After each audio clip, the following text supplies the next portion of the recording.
Here I have Realme Narzo N53, and today I'm going to show you how to format SD card on this device.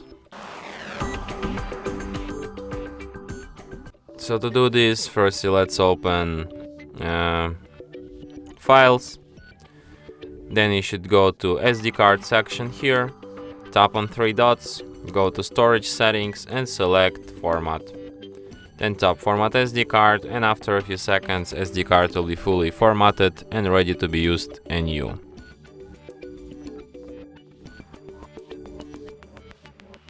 And that's it.